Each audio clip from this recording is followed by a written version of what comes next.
Olá pessoal, sejam bem-vindos a mais um episódio do nosso podcast, o Dev Show. E no episódio de hoje nós vamos falar sobre linha de comando. Eu sou André Seco e desenvolvedor que é desenvolvedor já sofreu para sair do VI. E aí pessoal, meu nome é Everton Jordão e VI é pior que Vim. Olá pessoal, meu nome é Milton Câmara, mais conhecido como Chiquinho Scarpa dos MVPs. Olá pessoal, Renato Groff e parte dos meus bots usam Bash, parte usa PowerShell e mais nenhum utiliza prompt do MS-DOS. Fala pessoal, aqui é o Thiago Bertuzzi e PowerShell pra mim é o casco azul do Mario Kart.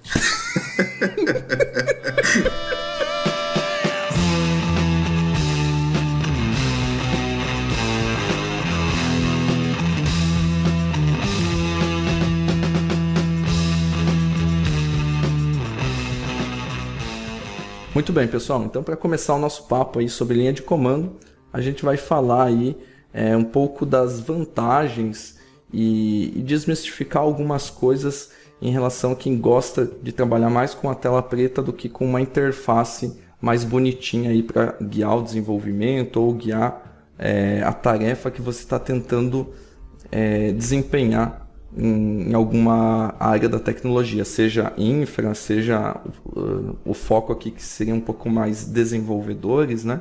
Então a gente vai falar um pouquinho sobre esse assunto. Lembrando aqui que a gente está com um convidado especial, que é o Everton Jordão, mais conhecido como o especialista de PowerShell aqui da galera, né? Fala aí, Everton. Bondade de vocês, pessoal. Eu brinco um pouco com o PowerShell, vai fazer 3 anos mais ou menos, e vamos dividir um pouco aí o que passado 3 anos eu pude ver aí na utilização da ferramenta. Show de bola. Bom, pessoal, para começar aqui o papo, eu gostaria de puxar algo que muitos veem como uma treta ou discordam muito entre si, né? Que é se o desenvolvedor vai utilizar para determinados casos aí, a linha de comando, ou ele deve utilizar uma UI, né, uma User Interface, para ganhar produtividade. O que vocês acham? Com linha de comando, eu consigo ser tão produtivo quanto com uma UI de alguma IDE, por exemplo, Visual Studio? Então, pessoal, o pessoal que está aqui hoje no podcast, todos têm experiência com a plataforma .NET, isso já vem de anos, né?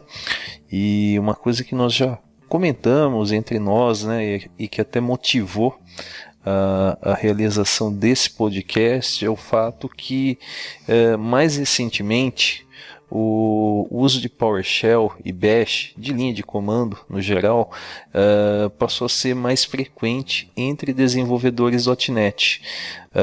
A gente já vinha de um background muito focado no uso do Visual Studio. Não existia o Visual Studio Code, né? Então, para a gente era extremamente comum fazer as coisas pelo Visual Studio, usando assistentes que a IDE nos oferecia e, sendo bem sincero, né, negligenciando essa parte de linhas de comando. O que eu posso falar desses anos aí que a gente está mergulhado no .NET Core é que uma série de coisas, o uso de linha de comando acaba simplificando, né, trazendo maior agilidade, né? Você pode fazer as coisas, seja via PowerShell, via Bash, criar novos projetos para trabalhar com .NET Core, adicionar referências, enfim, realizar aí uma série de configurações e testes com utilitário de linha de comando do .NET Core, né? E isso acaba economizando aí uma série de cliques no mouse, telas que apareceriam na IDE. Só que por outro lado a gente sabe que para algumas coisas o Visual Studio é extremamente produtivo. Quem trabalha com .NET sabe que pelo Visual Studio Code, se você vai implementar algo com .NET Core, tem uma série de coisas que você não tem assistentes, né, para fazer. Então a gente tenta buscar um equilíbrio, utilizar o Visual Studio, onde ele traz maior produtividade, e utilizar a linha de comando quando ela mostra tanto flexibilidade quanto maior velocidade nas nossas tarefas. Complementando aí o que o Renato falou, a gente que trabalha com ferramenta para poder automatizar a tarefa, principalmente para poder fazer, para compilar, para poder fazer deploy, para poder provisionar ambiente, né? A galera aí que trabalha mais com automação. E uma coisa que eu sempre comento com o pessoal o Visual Studio ele é uma ferramenta que basicamente ele por um lado, ele é muito bacana pelo fato de... Ele é uma mãe pra gente, porque você tem muita produtividade, mas por um outro lado, eu vejo que deixou nós, desenvolvedores, um pouco... não sei se é mal acostumado a melhor palavra, mas eu percebo que tem pessoas que trabalham com Visual Studio, e se você perguntar para essa pessoa como que compila uma aplicação .NET Full, por exemplo, ela não vai ter este conhecimento, porque ela está simplesmente acostumada com o play que o Visual Studio te dá ali, e aí automaticamente por trás dos panos, através de linhas de comando, ele vai fazer todo o processo que a gente utiliza para poder compilar uma aplicação. E como o Renato falou, depois que o .NET Core chegou, basicamente isso mudou um pouco a cabeça de nós desenvolvedores, de como nós lidamos com esse tipo de situação, né? Então, assim, o .NET Core forçou a gente a entender como que realmente uma aplicação ela é compilada, né? Então, quais são os passos que aquela aplicação precisa ser utilizado para ela ser compilada, ou para poder baixar as dependências, ou para adicionar uma dependência. E isso tudo, no Visual Studio, o padrão, ele fica implícito, né? Porque a gente está acostumado a dar o build ou publish, por trás dos panos ele já faz todos os comandos que eu acredito, na minha visão, todo desenvolvedor deveria saber. Pessoas que vêm de linguagens Open, por exemplo, que trabalha com Node, normalmente já tem esse conhecimento, né? Porque basicamente você faz tudo através de linha de comando, né? Então você utiliza os CLIs aí dos frameworks, né? Por exemplo, o NPM, no caso do .NET tem o .NET, tem o Azure CLI, enfim, é basicamente isso. Eu acho que, complementando você, Milton, eu vejo também que muita gente ficou mal acostumada, realmente. Você vê, às vezes, assim, o pessoal que está tentando migrar para .NET Core, né? A gente tem, inclusive, aí um episódio sobre isso, né? Sobre esse assunto no próprio Dev Show, né? Mas, assim, a gente percebe que muita gente que está saindo do mundo .NET Full, indo para .NET Core, num primeiro momento, né, fica um pouco escandalizada, né? Poxa, vocês usam bastante linha de comando, tal, e as pessoas às vezes ficam com aquela sensação, nossa, vai ser difícil de assimilar isso. O que a gente fala em palestras, em meetups, dando consultoria também, é que uma vez que você se habitue com linhas de comando, são poucos comandos para fazer as principais tarefas, você vai conseguir, de certa forma, combinando ainda com o uso, seja do Visual Studio, do Visual Studio Code, ou do Visual Studio for Mac, você vai conseguir, combinando linha de comando com IDE, maior produtividade. Você tenta, dessa maneira, aglutinar, né, o melhor de dois mundos. Exatamente. Só para complementar aqui, eu não estou dizendo que o Visual Studio ele deixe as pessoas mal acostumadas num ponto de vista assim, talvez ruim. Eu estou falando que o fato de ser tão fácil, às vezes a gente nem se atentou a esse tipo de coisa, mas o fato do Visual Studio ter ferramentas de clique, por exemplo, você vai, por exemplo, fazer um commit de um código. Eu particularmente utilizo o Visual Studio, eu não saio do Visual Studio para poder ir para a linha de comando, porque eu já estou ali dentro da IDE. Para mim fazer um commit ali, Eu já tenho ali o Team Explorer, para mim é muito mais simples, entendeu? A não ser que eu esteja trabalhando com outro tipo de projeto, por exemplo, .NET, até .NET Core, se eu tiver no Visual Studio, eu trabalho com o Team Explorer. Mas outras ferramentas, por exemplo, como Node, né, às vezes eu já trabalhei com Ionic também, então basicamente aí eu faço através de linha de comando mesmo, mas depende da situação que a gente está trabalhando aí, que eu vejo que a linha de comando realmente faz sentido, entendeu? Eu já peguei gente que trabalha com Visual Studio e ainda assim prefere sair do Visual Studio para poder fazer seus commits dentro do command line. Eu particularmente acho que já dentro do Visual Studio já faz mais sentido. Você já tem lá já algumas opções para você poder atrelar algumas informações junto do seu commit e tudo mais. Então, para mim, vai do ambiente que você está trabalhando. Eu até colocando aqui a minha opinião em cima também, o que eu acho legal, assim, puxando dos dois assuntos, tanto do que o Milton falou dos commits, quanto que o Renato falou do ASP.NET Core, assim. Eu acho assim, o legal da gente ter a possibilidade da linha de comando e não ficar preso à IDE, é que a gente também não fica preso aos sistemas operacionais. Então, por exemplo, a gente tem hoje o Visual Studio no Windows para fazer nossos projetos, etc. E a gente tem o Visual Studio no Mac, mas a gente não tem o Visual Studio no Linux. Então, pela possibilidade de eu poder criar meus projetos na linha de comando, eu posso expandir isso para qualquer SO Linux e trabalhar com VS Code, por exemplo.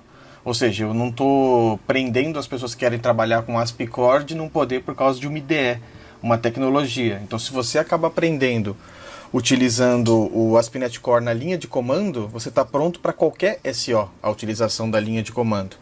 Quanto à questão do Git, eu já sou o contrário do Milton. Eu prefiro usar o Git na linha de comando. Por quê? Eu acho assim que a gente tem mais controle nos comandos do Git, na linha de comando, do que na IDE. Por mais que o Visual Studio tenha um Team Explorer legal, bem trabalhado lá para os commits, para os pushes, eu acho que aquela parte do FET dele, que junta muitos comandos, as coisas do Visual Studio, é mais fácil eu ter controle no terminal, quando eu dou um add de um arquivo, quando eu preciso fazer um stash no Git, por exemplo, quando eu preciso trocar uma branch mais rápido. Eu não sei se é porque eu já estou muito acostumado, mas assim, eu gosto da ideia do Visual Studio, para coisas mais rápidas, clicar ali num botão, acho legal, tudo mais. Mas para um full uso do Git, das funcionalidades mais avançadas dele, eu prefiro usar o terminal. Eu acho que a linha de comando nesse caso ainda é um pouco melhor que da IDE, para mim, né? Pro meu dia a dia. Isso é verdade. Para comandos mais avançados tem que ir para a linha de comando mesmo. Agora, coisas do dia a dia, eu acredito que se for, por exemplo, só commit, eu já utilizo da IDE. Agora, se eu vou fazer merge, alguma coisa aí, eu já vou para a linha de comando. Eu acho também a linha de comando te dá mais informações, entendeu?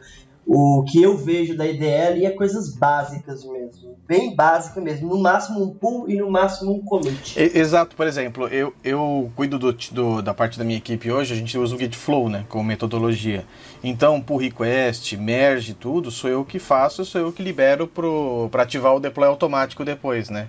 Então eu acabo fazendo tudo pela linha de comando, que para mim eu tenho mais controle nessa parte aí. Aí depois que eu faço tudo, dou o push final, aí segue a vida do deploy automatizado, né? Mas assim, no geral, para ter esse controle, eu prefiro ainda a linha de comando. Mas como você falou, de repente para um commit mais rápido, alguma coisa assim, usar IDE é tranquilo. Mas se você precisa fazer muita coisa, igual eu preciso no dia a dia, eu acho a linha de comando melhor. Por exemplo, eu vou te dar um exemplo que normalmente, principalmente o pessoal que trabalha com TFS ou Azure DevOps, quando você vai fazer um commit pelo Visual Studio, o que ele te dá a possibilidade de você, por exemplo, atrelar já uma task sua lá do Azure DevOps para aquele commit já carregar aquela task até o momento que for, por exemplo, fazer pull request, né? Então, neste caso, faz mais sentido. No caso de utilizar o Git Flow, no Visual Studio até tem uma extensão para você poder ativar o Git Flow, mas ela não é tão legal, eu não acho interessante. Eu acho que já a linha de comando já é mais interessante mesmo. Então, vai de cada estratégia que utiliza, né? Eu penso do dia a dia. Essa parte da task aí é bem lembrada mesmo. A integração dela com o Visual Studio é mais fácil que a gente fazer. Não que não dê para fazer na linha de comando, também dá. Mas essa parte de integração é mais fácil pela interface, né? Acho que assim, vale da balança de onde o desenvolvedor se sente mais confortável. De novo, se você está acostumado a usar a linha de comando, você não está preocupado muito com o seu SEO. Se for para um lugar, para um cliente, para uma empresa que tem Linux só, por exemplo, você já está com as manhas lá para fazer a utilização direta na linha de comando, né? Mas o que eu sou totalmente a favor é que qualquer coisa que se for fazer é ideal que comece pela linha de comando para você entender como que funciona o processo daquilo tudo, né? Até mesmo, eu acredito que até mesmo uma pessoa que vai trabalhar com aplicações .NET, ela precisa entender como que funciona, por exemplo, ali, o build de uma aplicação, entendeu? Hoje em dia você vai utilizar o MS Build, tudo bem que o MS Build ele é um executável, né? Ele não é um command line, mas o .NET Core, por exemplo, é interessante você entender como funcionam os comandos ali para você compilar ela em qualquer SEO, nesse caso, né? E não se segurar na facilidade que a IDE te dá, porque vai que dá algum problema. Por exemplo, imagine você está numa máquina e você quer baixar alguma coisa do GitHub para você testar local, você não tem ali talvez uma ideia. Como que você vai fazer para poder executar aquela aplicação se você não tem conhecimento ali da linha de comando dela, né? Sim, e o que eu percebo que atualmente o pessoal até já falou em relação ao .NET Core, principalmente, você vê que é uma mudança de projeto mesmo do próprio time, né? Em optar por deixar o .NET CLI 100% até mesmo antes de sair uma funcionalidade no Visual Studio. Então, eu já vi casos onde, por exemplo, tem uma versão preview aí do .NET Core, ela tá redondinha, com os templates todos bonitinhos lá no .NET CLI, você dá um .NET New, você consegue ver, criar tudo certinho por lá. Daí você vai no Visual Studio Preview também, que trabalha com a versão preview do .NET Core, e você tem coisas que não funcionam tão bem, talvez porque não seja o ponto principal que o time está atacando, né? Primeiro eles querem deixar a linha de comando que, como o Bertuzzi falou, roda em todas as plataformas, Linux, Mac e Windows, né? Você tem essa conformidade em todas as plataformas e depois disso eles vão pensar em uma integração um pouco mais visual, essa questão que o Milton falou, integração com outras ferramentas que ajuda bastante. Esse eu acho que é o grande diferencial de você ter uma linha de comando, utilizar uma linha de comando ou utilizar uma ferramenta, é quando ela faz algo a mais e não simplesmente o que o comando em si faz, né? Acho que é isso. Atualmente eu uso, para desenvolver com .NET Core e tudo mais, uso muita linha de comando, tá? O Git também eu prefiro utilizar por linha de comando, até por ter mais controle, que nem o Bertuzzi falou. E tem uma questão que algumas ferramentas, alguns frameworks no caso, eles estão vindo com opções só para você trabalhar com a linha de comando no PowerShell ou no Bash e tudo mais, que é o caso do Entity Framework Core, por exemplo.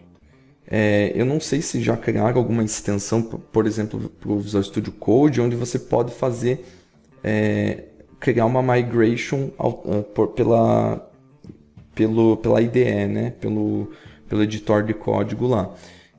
Mas até então, você pode fazer a criação apenas por linha de comando, dar um .NET EF Migrations, etc., né? E vai gerando novas migrations, vai atualizando o banco, vai fazendo rollback. Então, todas essas tarefas são feitas pela linha de comando. E eu acho assim que vai muito de quem já está usando, né? Quanto mais você usa a linha de comando, você percebe que mais produtivo você consegue ser. Então a gente perde um pouco a noção se a gente está sendo produtivo por causa da linha de comando, porque a gente já trabalhou tanto com isso que pegou o jeito. Então, mas como você falou, a questão de pegar o jeito, né? Mas para você pegar o jeito, você tem que vencer o medo, né? Digamos assim, né? E realmente você começar a adotar isso no seu dia a dia, né?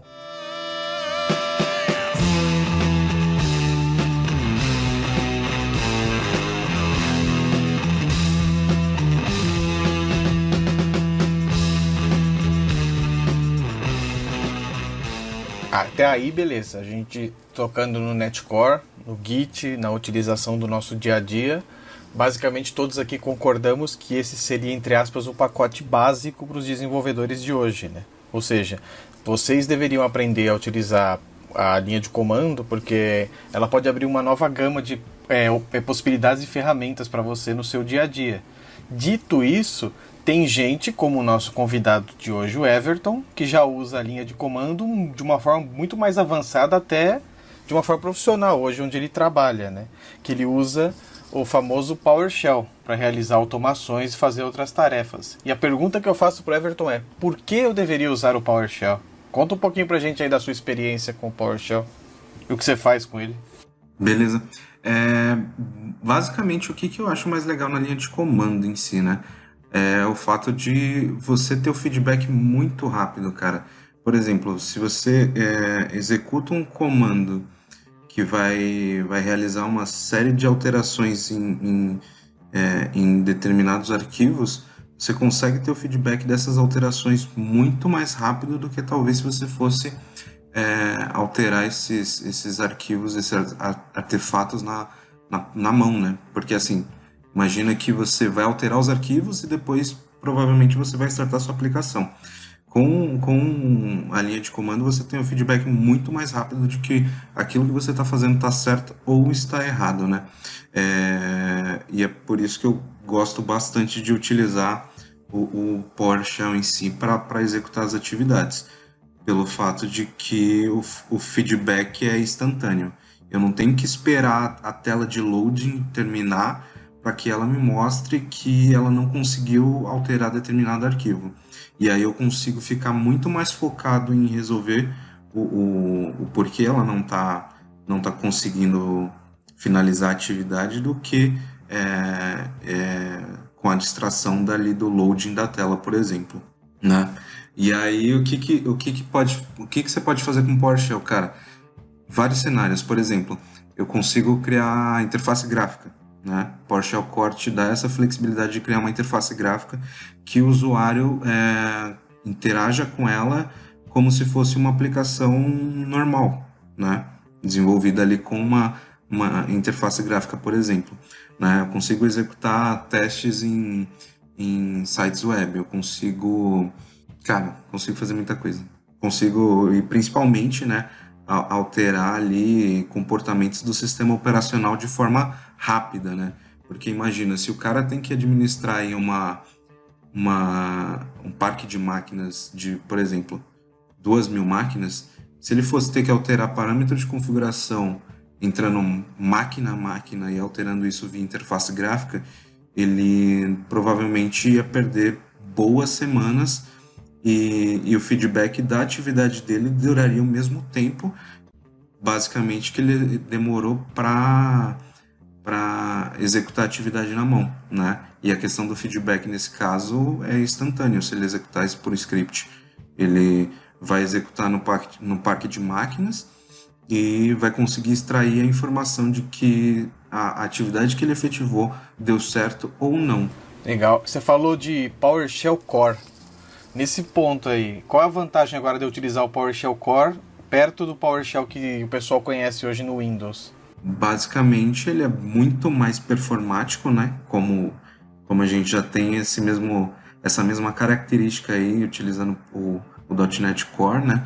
Ele é mais rápido para te entregar as atividades. Por exemplo, se você executar um for each hoje no PowerShell 5.1 e mensurar o quanto esse comando demorou para ser executado, você vai ver que existe uma diferença gritante se você executar o mesmo comando dentro do PowerShell Core. E isso numa interação simples, talvez de um array de 100 valores, por exemplo. Você vai ver uma diferença muito interessante nisso, né? E uma das principais diferenças aí não é uma falha do PowerShell Core, mas é a questão de que no 5.1 a gente tem a mesma relação com o .NET Full Framework, né? Hoje ele está pronto, né? O PowerShell 5.1 hoje ele está pronto, né? Eu tenho uma gama enorme de comandos, né, que eu não tenho presente ainda no PowerShell Core, mas o time está trabalhando para que isso seja realidade em breve. Então, provavelmente a gente vai ter algumas novidades aí nesse mês de setembro com relação a isso. Deus queira, né, na verdade. Deus e a Microsoft queiram. onde eles consigam criar uma compatibilidade 100% aí com o que a gente tinha no 5.1 dentro do PowerShell Core. O que é legal do que eu acho do PowerShell Core, até instalei ele no meu Mac por recomendação sua, que eu precisava resolver uns negócios e eu achei legal, é a possibilidade de ele ter saído do Windows e ele ser multiplataforma, né? Então eu não estar mais dependente do Windows para usar alguns comandos dele de automação que seriam legais. Eu tenho uns scripts que eu rodo de limpeza de códigos, de pastas, bins e tal, que eu tinha um script muito legal para PowerShell, mas eu para a parte do terminal do Mac, eu tive que converter ele ficou diferente. Hoje, por causa do PowerShell Core, eu consigo usar o mesmo script que eu uso no meu ambiente Windows no meu ambiente Mac. Isso daí eu achei sensacional, essa parte de poder usar. Vamos pegar aí a própria imagem do .NET Core 3.0, ela vem com o PowerShell Core instalado, com o PowerShell é multiplataforma, imagem Docker do .NET Core vem com ele pré-instalado, e durante o build de uma aplicação da imagem, de uma aplicação em Docker, você consegue executar alguma ação com o PowerShell. Então, no próprio arquivo Dockerfile, colocando um run e daí passando o command, né, você pode chamar o PowerShell, que é o PWSH, né, Everton? Isso aí. O utilitário dele, e executar aí alguma ação necessária dentro daquele contexto, né? E falando aí sobre Docker também, pessoal, a gente comentou que o .NET Core meio que fez o desenvolvedor .NET sair da zona de conforto, né, passar a ver com outros olhos a linha de comando, e o Docker também foi um dos motivos que contribuiu para isso, né? Em Docker, muito do que você faz envolve linha de comando, então você acaba de uma maneira forçada ou não, precisando se familiarizar com esse mundo, seja via PowerShell, seja via Bash. Vou fazer um paralelo aqui sobre linha de comandos. Na verdade, até algo que não está relacionado a nós desenvolvedores, mas olha só que interessante. Eu que trabalho no mundo do turismo, por incrível que pareça, o pessoal que trabalha com turismo, eles têm ferramentas de linha de comando para poder vender passagem aérea, vender hotel, alugar um carro. Para quem não sabe, no mundo do turismo existem 3 grandes players gigantes, para vocês terem ideia. Até um tempo atrás aí, o principal, que é o Sabre, era a 4ª ou 5ª maior empresa que trafega dado no mundo. Então, como que é o esquema? Lá nos anos 50, a IBM mais a American Airlines, eles tentaram automatizar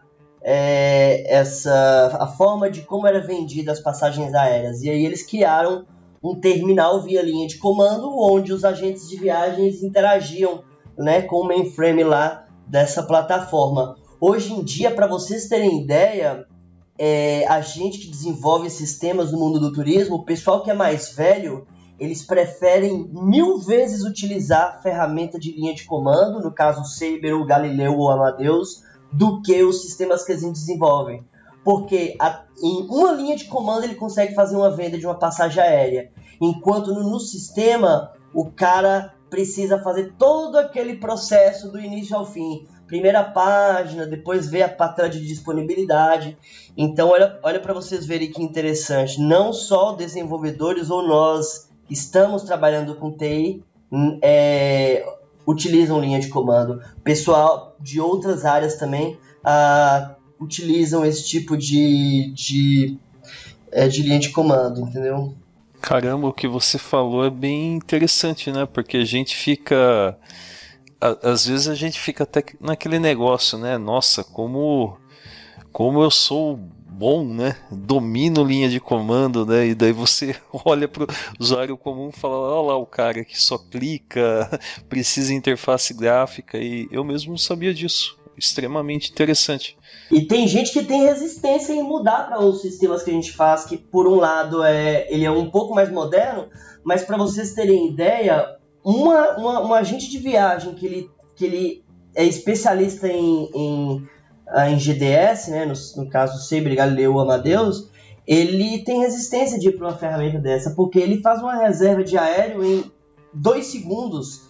Ele tem as mesmas opções que a gente tem na linha de comando do PowerShell ou do Bash, por exemplo. Ele colocou a setinha para cima, ele já pega o último comando, já vê a disponibilidade. Então, em questão de 2 segundos, ele faz uma reserva. Enquanto se ele for fazer isso via interface gráfica, ele vai demorar aí, no mínimo 1 minuto.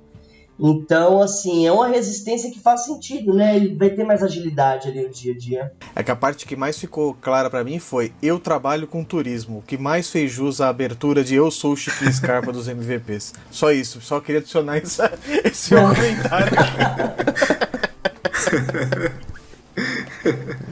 Mas só continuando nesse mesmo contexto, talvez a resistência dessa galera seja porque o feedback é muito rápido. Eu já fui da área do turismo também e não sou que nem o Milton que ficou nela, né? Mas enfim,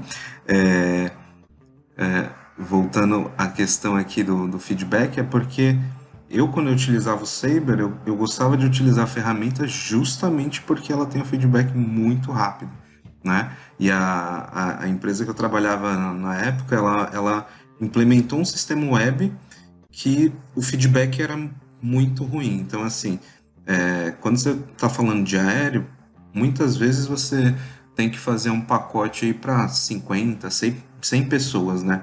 Provisionar isso não é uma coisa trivial quando você tem uma interface gráfica, porque você tem que carregar os nomes dos passageiros, você tem que escolher assento.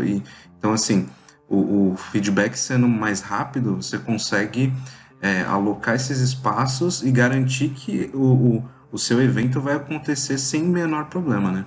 Exato. E aí, como que a gente faz uma ligação desse pessoal do mundo do turismo que precisa de agilidade com nós que trabalhamos com TI? Então, pensem bem no seguinte cenário. Eu, como consumidor final de turismo, para mim faz mais sentido entrar num site para poder comprar uma passagem aérea, tá? Eu não vou falar o nome aqui agora, porque vai concorrer comigo. Tô brincando. Mas tem vários sistemas de... vários produtos que tem aí no mercado hoje, tá? Decolar, Viajanet, tá? E o que acontece? Para um consumidor final, faz mais sentido ele comprar, porque ele não conhece a fundo ali e ele nem tem acesso a esse tipo de ferramenta, né? Mas ligando essas pessoas com a gente aqui que trabalha com TI. Eu, por exemplo, que sou uma pessoa que consome Azure, mas eu não consumo Azure como um cara que gerencia o Azure, que seria, por exemplo, um profissional ali de infra que está provisionando, ou de DevOps que está provisionando ambientes o tempo inteiro. Às vezes, para mim, faz mais sentido utilizar o portal do Azure, porque é mais fácil. Eu estou provisionando um único ambiente, não é algo em massa. Se você for pegar um cara que trabalha ali com DevOps, implantando ambiente, um cara de infra que implanta ambiente, ou cria usuários ali em massa, para ele não faz tanto sentido utilizar um portal. Foi como o Everton falou, o feedback não vai ser mais rápido, você não vai ter uma resposta, você não vai conseguir fazer um processo em massa muito rápido, entendeu? Então é basicamente isso. Até a gente trabalha com TI, dá pra gente fazer essa ligação, né? Então, assim, se eu não trabalho utilizando algum recurso em massa, às vezes o próprio portal, que ele é mais amigável, faz mais sentido. Ou, ao contrário também, né? Imagina o cara que trabalha ali provisionando não sei quantos recursos por dia, 100 máquinas virtuais, cria máquina, exclui máquina, cria usuário e não sei o que e tal. Faz mais sentido ele utilizar isso tudo via linha de comando, automatizar, né? Entrando nesse caso de nuvem, cara, eu acho que o legal também de quando você consegue criar um código que vai gerar um recurso na nuvem é o fato da documentação, né? Porque hoje eu sei que os componentes estão posicionados na tela no canto esquerdo, por exemplo, mas amanhã, por questão de usabilidade, alguém pode decidir que os componentes vão ficar na direita. E isso pode causar um pequeno problema na hora que eu vou provisionar meu recurso. Por quê?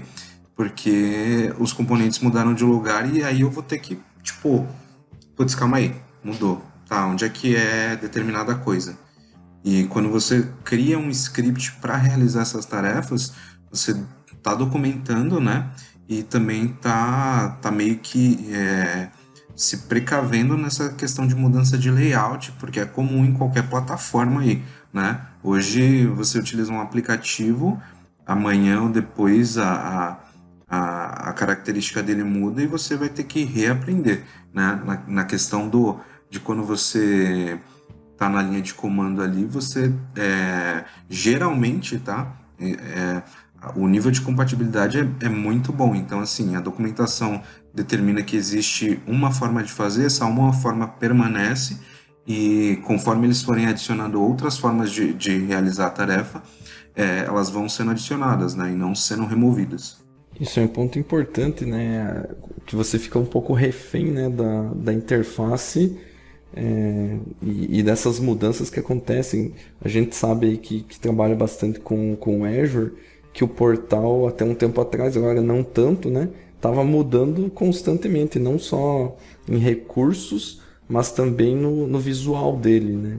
Isso continua, né? Esses dias mesmo teve algumas mudanças na parte App Service, né? Que é um serviço muito utilizado, né? Então a gente brinca e às vezes realmente acontece. A gente vai fazer palestra ou mesmo trabalhando com Azure.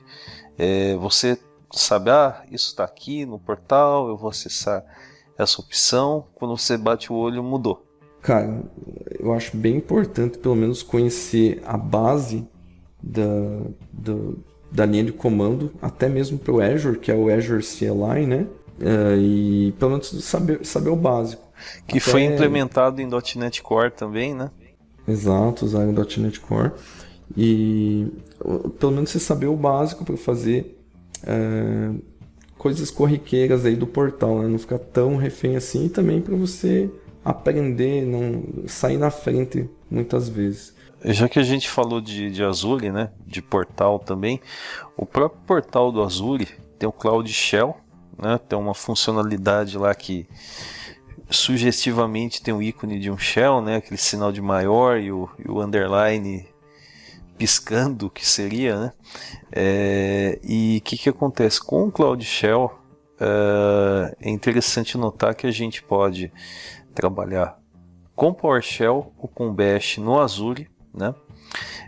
Você já tem uma série de utilitários já pré-instalados, então utilitários que eu posso citar aqui de cara. Como está no Azure, o próprio Azure CLI, né? O kubectl do Kubernetes já vem pré-instalado. Você acesse o PowerShell, você acesse o Bash.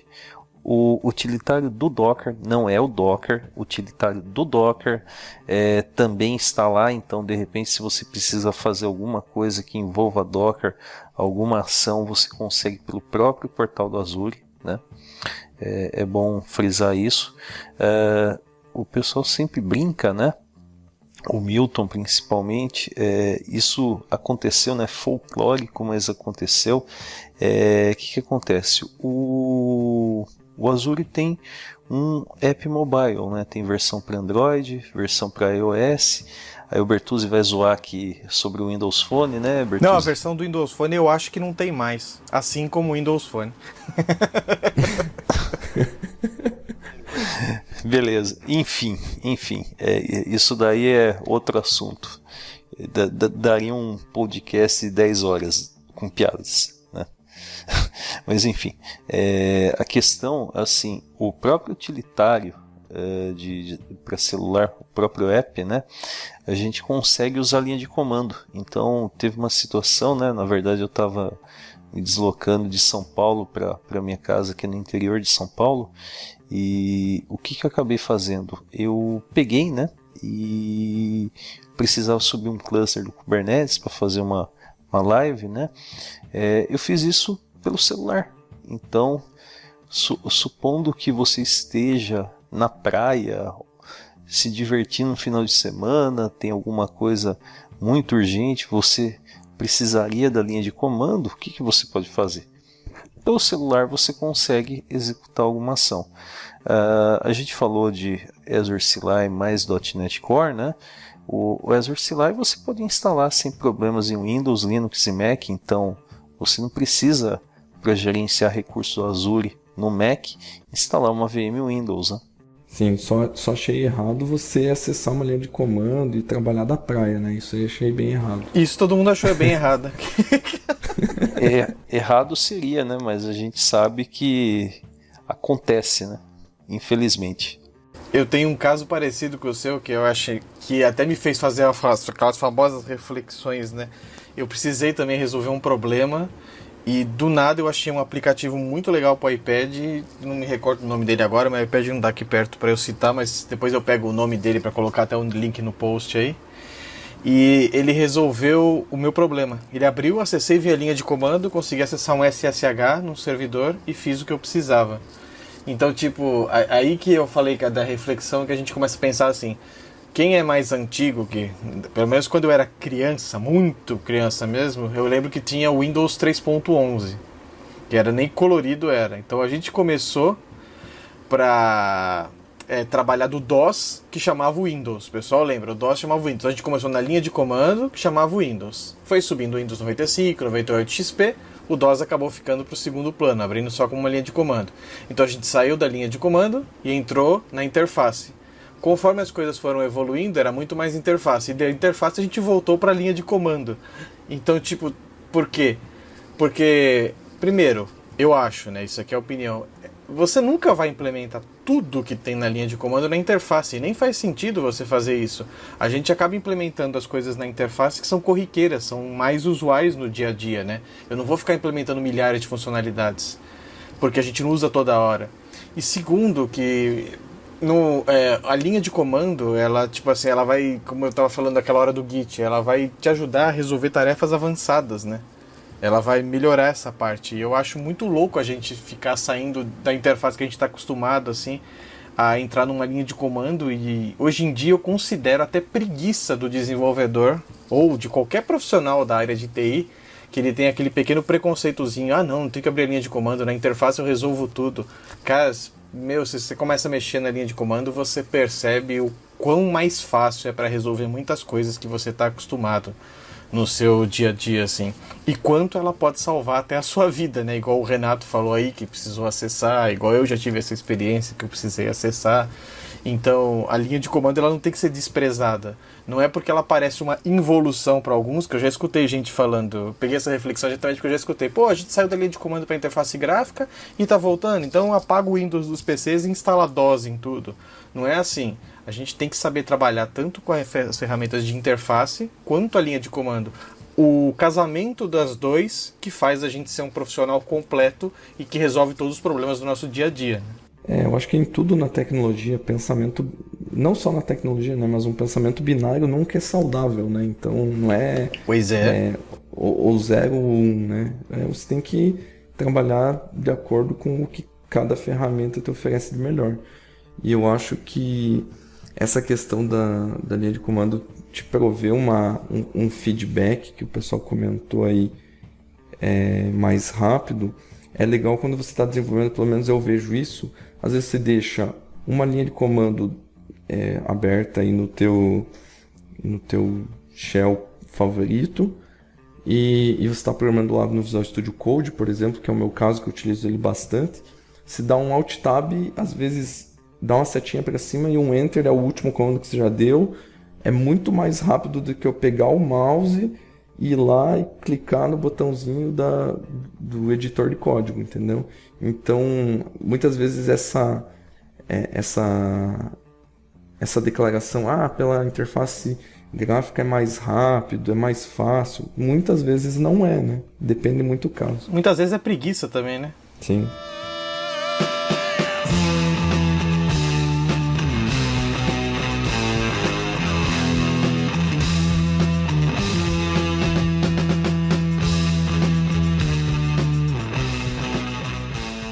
Um outro ponto importante também aí, falando bastante em linha de comando, é essa nova era que a gente tem aí de infraestrutura ágil, evolução de sysadmin para DevOps, né? Então, basicamente, tudo gira em torno de linha de comando, né? Então, assim, existem algumas técnicas para poder tornar a infraestrutura ágil, então você vai seguir algumas boas práticas de DevOps, né? Criar ambiente automatizado, criar infraestrutura como teste, infraestrutura como código, criar ambiente temporário, fazer pipeline de entrega, fazer pipeline para provisionar ambiente, fazer pipeline para poder desligar os ambientes. Então, isso tudo se dá por linha de comando. Então, eu vou conseguir automatizar tudo isso, né, através de linha de comandos. Existem algumas ferramentas que têm algumas linguagens próprias, mas se você for parar para ver mesmo, as maiorias desses serviços que a gente vê aí, novos serviços de cloud, tá? AWS, Azure, como o Azure CLI, qualquer ferramenta assim, moderna para poder fazer entrega de infraestrutura, de pipeline, tudo ela gira em torno de uma linha de comando, tá? Ela pode ter a própria sintaxe dela, talvez um arquivo YAML, alguma coisa, mas na maioria dos casos você também vai ter uma linha de comando. Então a AWS tem o AWS CLI, o Azure tem o AZ CLI, até o próprio Azure DevOps, eles lançaram linha de comando, né? Então se você tem um cara lá que é responsável por gerenciar ali tudo, às vezes faz mais sentido gerenciar via linha de comando. Então quando a gente fala nessa área de sysadmin, DevOps, né, para quem já fez essa evolução já, basicamente tudo gira em linha de comando. Mas por que essa evolução aí tá cada vez mais na porta de todo mundo aí, para quem é administrador de sistema? Porque hoje a empresa, talvez que você atue, ela tem determinado número de clientes. Só que esse fluxo vai ficando um pouco insustentável a partir do momento que as vendas vão continuar acontecendo e a equipe que sustenta talvez não cresça na mesma proporção, né? Então, se você começar a abrir a mente para estudar uma linha de comando e começar a ganhar um pouco mais de tempo na questão do seu dia a dia, você vai ver que talvez a sua liderança, né, a questão da organizacional e da empresa agora, né, vai te olhar com outros olhos, né, porque o cara que está provisionando alguma coisa para automatizar, ele não está tirando o emprego dele, ele está facilitando a entrega para o cliente, que é toda a parte de cultura DevOps, né, o fato de agregar valor, né, eu estou agregando valor ao meu serviço, né. Por que o cliente vai ficar comigo? Porque eu sou bonito? Não é porque você é bonito, é porque você entrega com agilidade e com maestria, né? Isso que é um ponto importante também na questão dessa evolução aí que o Milton comentou, né? O fato de você ser mais assertivo, né, na questão de linha de comando é porque já está documentado, né? Então você vai alterar a questão de parâmetros e vai conseguir entregar para um cliente B também que precisa do mesmo serviço que o cliente A e subsequente para todos os clientes que você tenha.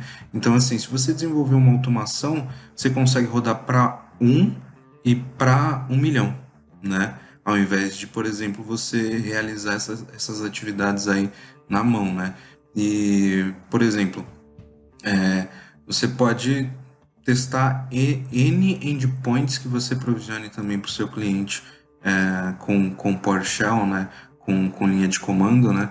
E colocar isso talvez num relatório gerencial, né? Para o seu gestor, né? O cara vai ficar maravilhado em ver questão de gráfico, né? Quanto o cliente ficou fora esse mês? Você consegue extrair essa informação de forma rápida aí do seu ambiente, da sua, pensando em infraestrutura, né? Para mostrar aí para ele que o seu serviço está realmente agregando valor, né, para a operação dele. Eu acho que isso tudo faz muito sentido aí para isso que a gente está vivendo aí de mudança de mindset, né? Onde o cliente tá com você porque você agrega valor à operação dele, não porque você é o maior do segmento, por exemplo. Ele tá pelo que você entrega e não pelo que você é ou parece ser, né? Isso e tem alguns outros detalhes também, assim, né? Falando de linha de comando, de infraestrutura ágil, de infraestrutura como código, isso realmente agrega mais valor, porque o que acontece hoje em dia, por exemplo, você desenvolve, finaliza ali uma ferramenta ou uma nova feature, você quer entregar aquilo para o seu cliente testar, né, fazer algum teste ali, validar se está tudo certo. Então, normalmente, você vai depender de alguém para poder provisionar. Hoje, com a evolução aí da entrega de software, está muito mais fácil. Antes de você publicar, de fazer o seu commit, por exemplo, você já pode deixar seu ambiente provisionado dentro de um código e automaticamente, quando você fizer commit da sua alteração, da sua feature, na verdade, automaticamente você já vai provisionar um ambiente ali para você conseguir entregar lá para o cliente, ele conseguir fazer os testes. E você pode ir muito mais além disso, né? Por exemplo, até pouco tempo atrás a gente estava mexendo bastante com Let's Encrypt, né? Fazendo palestras sobre Let's Encrypt. Então, para vocês verem, o Let's Encrypt ele é um certificado de SSL que te dá a possibilidade de interagir via linha de comando. Então, o que você ganha com isso? Você não precisa mais de alguém lá monitorando o seu certificado e criando lá as configurações dele. Você pode deixar um pipeline, por exemplo, né, uma ferramenta de automação para poder validar isso para você. Por quê? Você tem uma linha de comando para poder interagir com aquele certificado. Então, isso ajuda bastante o dia a dia da gente, né? Então, assim, se você não tiver bem organizado em relação a isso, apesar de que vários players que trabalham com certificado de segurança, eles vão te avisar que seu certificado vai expirar, por exemplo, daqui 10 dias, 20 dias, enfim. Mas você vai precisar de uma interação humana para poder você resolver aquilo. Através da linha de comando, você deixa um robô responsável por resolver aquilo para você, entendeu? Então, são muitos pontos positivos que a gente ganha com tudo isso, né? Concordo plenamente aí com o que você falou, Milton. Inclusive aí para quem estiver ouvindo, é bem interessante esse ponto, porque você consegue, ao invés de ter que ficar fazendo uma atividade que vai ser bem chata, né? Imagina você, sei lá, ter 1000 endpoints lá para gerenciar e você tem que verificar todos os dias se o certificado expirou. E, por exemplo, se forem 100 sites seus que estão apresentando problema na questão do certificado digital, quanto tempo você vai demorar para restabelecer esse serviço, né? E quanto tempo o seu cliente vai ser afetado por essa falha, né? Isso é importante de colocar no papel aí, porque é aquela questão, né? Se a gente já não tem muita paciência com a questão do feedback lá de um aplicativo no telefone celular, imagina um cliente acessando um site de um banco, por exemplo, e esse site está fora do ar. E assim, falta pouco tempo pro seu TED conseguir ser efetivado no mesmo dia e o cara não consegue executar esse TED, né? E daí ele perde alguma oportunidade por conta disso. Então a gente tem que sempre pensar na questão de o quanto meu serviço é sensível para ficar fora do ar, né? A questão do downtime é muito importante hoje em dia, quando a gente está falando tem um serviço ali que é provisionado por um hospital, né? Então, dando entrada no hospital, né? Imagina que o cliente ele não pode esperar muito tempo, né? Você está lidando com vidas, então se você deixar esse serviço fora muito tempo, o quão crítico é para a questão de afinidade com o cliente também, né? Porque isso, de certa forma, vai ser cobrado também, né? O cara vai querer algum respaldo por conta disso, né? Ele vai querer um desconto na fatura, né? Então, tudo é importante de se levar em consideração, né? A linha de comando está aí para facilitar a sua vida, não para ser um bicho de 7 cabeças, né? Olhe para o terminal com outros olhos, né? Tanto é que a Microsoft aí também, logo mais provavelmente vai sair a questão do Windows Terminal, né? Por default, né? Pro Windows. Então você vai ter ali uma command line mais cara de Bash, misturada um pouco com PowerShell ali, e vai poder interagir entre as command lines também, né? Você vai poder escolher o sabor que você quiser, né? De command line.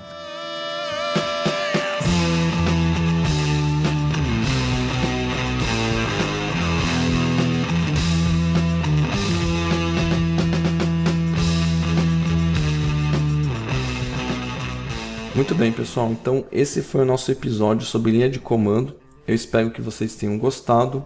Lembre-se que alguns dos itens que a gente falou nesse podcast, os links vão estar no post do nosso blog, que é o devshow.com.br. Não esqueçam de favoritar a gente, dar sua estrelinha lá no iTunes. Nós estamos também no Spotify. E você pode ouvir a gente diretamente no seu app de podcast favorito ou no devshow.com.br. Fica a dica aí para quem ainda não ouviu os nossos episódios anteriores. A gente já fez episódios sobre migração, sobre Docker, sobre arquitetura, sobre muita coisa, sobre nuvem. Então, fica o convite aí para vocês ouvirem os nossos outros episódios também. Mais uma vez, espero que vocês tenham gostado e nos vemos no próximo episódio. Valeu! Valeu pela oportunidade aí, pessoal. Até mais. Falou, galera. Valeu, pessoal. Um abraço. Valeu, pessoal. Até mais.